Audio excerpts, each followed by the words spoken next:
Canada is like no otter.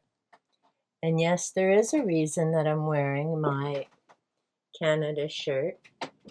Today I'm talking about Sasquatch by Rupert Matthews. This was published in 2008.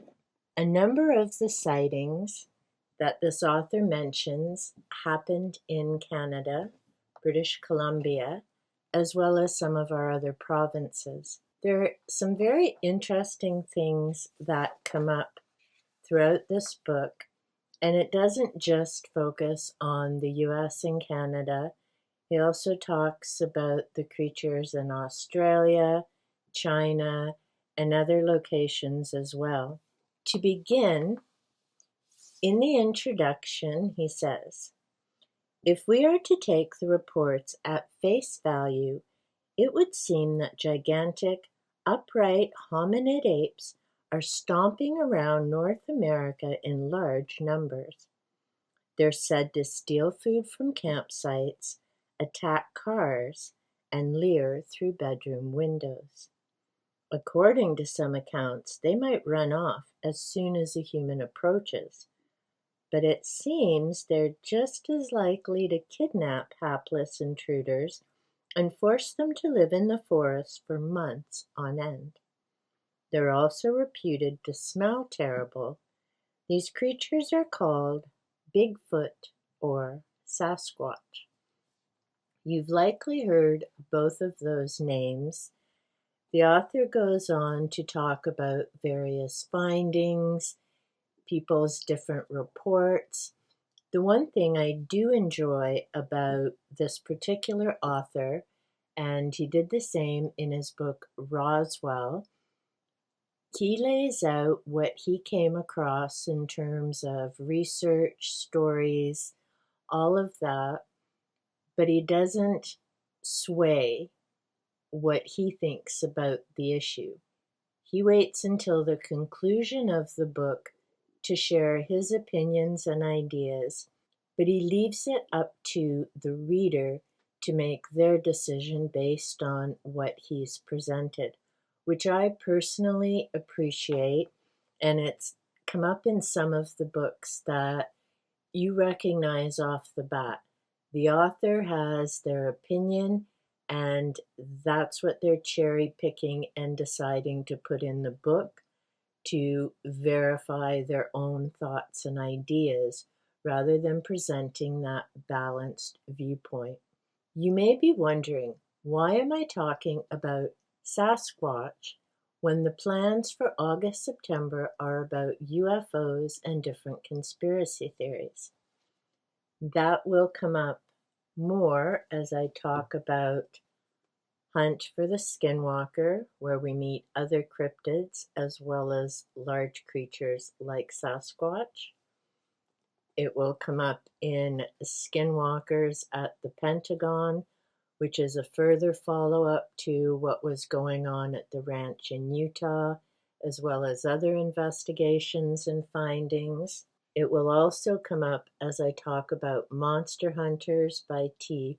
Krulos, as there are sections about cryptids, the tie-ins with UFOs, and more this seems to be coming up, and people are starting to realize that maybe these events aren't all separate after all. I mean, you certainly have your different communities. You have your paranormal community, which focuses pretty much on ghosts and things like that. You have your UFO community, which has to do with unidentified objects in the sky. Some of them focus on it being extraterrestrials and aliens. And then you have your folks who look into cryptids, different creatures that have not yet been identified, such as Bigfoot, Mothman, and so many others. And I mean, in terms of the cryptids, you have to think of how vast this world truly is. And I know we have satellites everywhere up there, but there are still so many things that even those satellites can't see through. and you consider how much of this planet is covered by water, and we really don't have a clue what's throughout most of the oceans. Then, and I was quite surprised to find how recently we've actually discovered gorillas. They had been a myth for a very long time, and suddenly the discovery was made. After that became common knowledge and an accepted creature, things started to change in terms of what was Bigfoot. Is he this big hominid? Is he something in the evolutionary line that they haven't figured out yet? There's just so much speculation, partly because they've never actually found a body. And even with all these people out there, and sadly, some with guns, they have yet to bring in a creature. That's where some of this ties in with these different portals. Are they from a different dimension? Which is another theory. Are they physical creatures? Are they something else? It continues to be an unknown, same as in the Himalayas with the Yeti. This author presents, as I say, a very balanced viewpoint. He presents the different stories, information that he tracked down. The events began in 1957 when work began on building a road through the Bluff Creek area of Northern California. It was designed to aid the logging industry by opening the region up to heavy machinery. Things really began to kick off after that, and in 1958, things really began to take a turn. Workmen were noticing that their equipment had been moved. There were more footprints found in October. The cast was taken to the Humboldt Times, where a photograph was taken of the man and the plaster cast. The amazing photograph was used to illustrate an article by Andrew Genzoli, and it was the combination of that photo, the story, that got Bigfoot out into the media much farther than just this small area, and the story began to go throughout the United States and Canada. Another thing that Sasquatch sightings have in common with UFOs, not just that sometimes they both go together, but it seems to be that once there are a few sightings in an area, suddenly a number of people end up having those sightings, whether it's a UFO flap, as they're called, or even with Sasquatch. When a few people start to notice, then other people start to. Which brings up the question of, are these events happening all the time and people just start noticing them and then reporting on them? Is it people's imagination suddenly takes off, so when they hear a story, suddenly they're seeing things that perhaps they didn't see or notice before? It really makes you stop and wonder what's happening in these various events. If you've read anything about Sasquatch, you have no doubt heard about Roger Patterson and his friend Bob Gimlin. They are the two individuals who caught some footage of what they claim to be a Sasquatch at Bluff Creek. That was on October the 20th, 1967. Rupert Matthews covers the whole situation, them ending up at the creek, as well as taking the film, the different analysis that was made of the film, whether it was a real footage, was it a friend of theirs? There are varying opinions. Some people who are experienced in terms of animals and their movements have claimed that it couldn't be a human because of the way the different muscles moved. Another big question was the speed the film was taken at, and that in turn would make a difference of how that motion came across on film. There are some people who still believe that video footage was legitimate. There are others who claim that it was a hoax. And it's interesting, on page 69, there was actually a gentleman who they said created the suit for that video clip. His name was John Chambers, and he had made the outfits and costumes for the Planet of the Apes movies. John Chambers never did admit or deny whether he made the suit until 1997, after his retirement from the movie business. He gave an interview in which he denied knowing anything about Patterson, Gimlin, or their film until long after it was taken.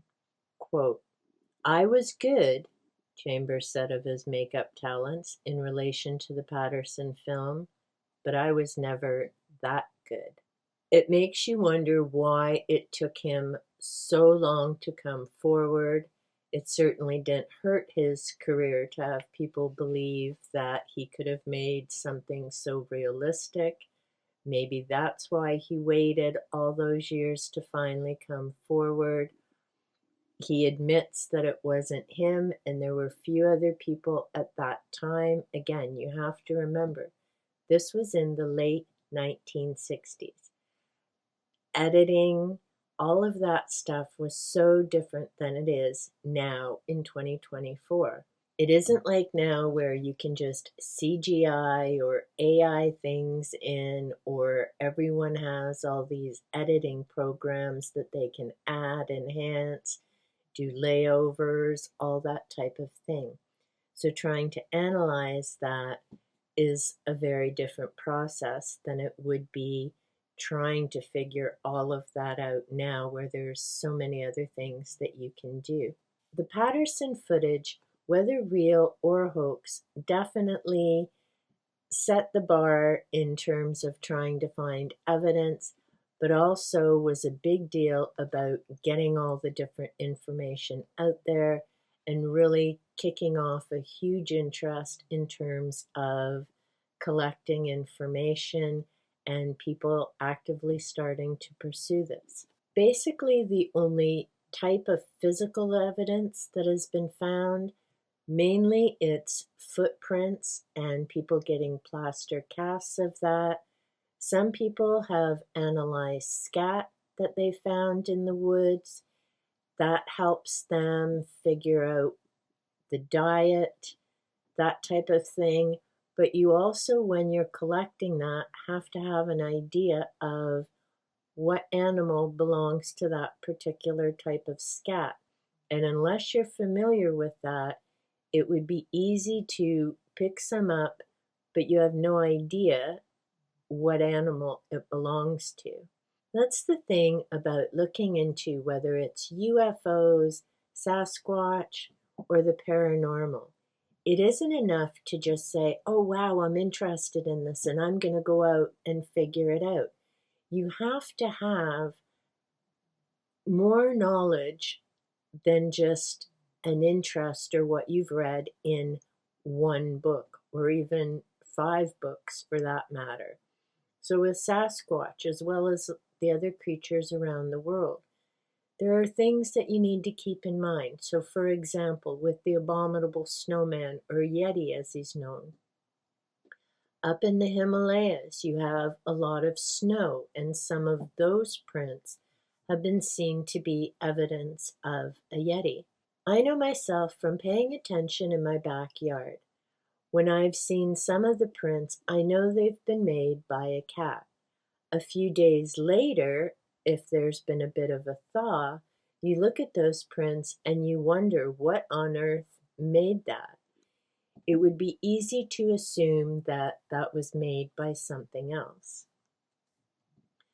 That's the part that makes this so challenging, is because thus far, for all these hundreds of, by now not thousands of people out there trying to figure things out, they've never yet found an actual creature. There is one big issue, and that comes up in Monster Hunters, not so much in this book. Originally, when there was just a very small group of people, they would share information about locations, what they'd found, etc. Then, as this exploded, became more popular, more people got involved. I have no doubt now with YouTube and social media, it's even worse. But that sense of community and information sharing started to break down rather quickly. It became extremely competitive. People were no longer sharing information. So you don't have one database that you can kind of go to and track things down. You have all these little pockets of people just kind of doing their own thing. And that's why it's so difficult to track things down. Another factor, of course, is there are two different viewpoints about how to figure this out. You have the no-kill group. They believe that this looks so human and it would be wrong to kill one of these creatures simply for the sake of science. And of course, you have the other group that are all for going out and killing one of these creatures to say that they found it and then dissect it and all the rest. So, like so many other issues, it becomes very complex. And the unfortunate thing is, you have different camps, you have different viewpoints. Some who have a background in investigation, doing proper research. They also have experience with things like geology and forestry, climate, a number of different factors that would come into play into determining what would be realistic and reasonable in terms of what does this creature need to survive. Things like what is their range for hunting? Do they eat meat? No one knows because we haven't really had much evidence of this creature. It basically comes down to sightings, some equipment moved, different things like that. The interesting thing is it isn't just here in the United States and Canada that this type of creature is seen. In Australia, it's known as the yowie. In China, it's known as the yeren. In the Himalayas, it's known as the yeti. There's another name for the creature in South America. Many of these areas have indigenous cultures, and those cultures pass on their history and information orally. So it's something that has been around for a very long time, and something that I certainly hope continues. As the elders hold the information, they pass it on, and I'm hoping the younger generations are continuing to keep that flow of information going. In relation to the Franklin expedition, had the people trying to find those ships listened to the Inuit from the area and their traditions, they would have found the ships much sooner. The Inuit had a story about men who had been in that area, and it's quite likely that what they were referring to was Crozier and some of his men who had survived for a while after the ships had been abandoned.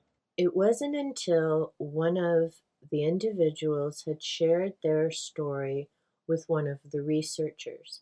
So at the Franklin expedition, they basically found the ships because someone finally took the time to listen, consider what this individual was saying, checked everything out, and they eventually ended up finding the ships after many, many years. I'm pointing that out because the same goes with all these different countries. Again, there's those oral traditions, there's the descriptions, there's the myths, and people really need to stop and listen to what is it that people are saying and describing. And by really listening, not judging or deciding, oh, it's just folklore, myth, and discounting it, but really listening to what's being said is one way they can actually maybe figure things out sooner. Another creature this author mentions is the skunk ape. That seems to be specific to around the Florida area, and I'll talk more about that in Monster Hunters, as T had actually met with an individual, has a campground, and part of that adventure is looking for the skunk apes. So I'll talk more about that when I get to that book. Here it's given a brief mention, and oddly enough, there's no mention of the individual from Monster Hunters, yet the campgrounds were already open. And again, this comes up with that, I don't know how people decide which information they're going to use or how they gather some of their information.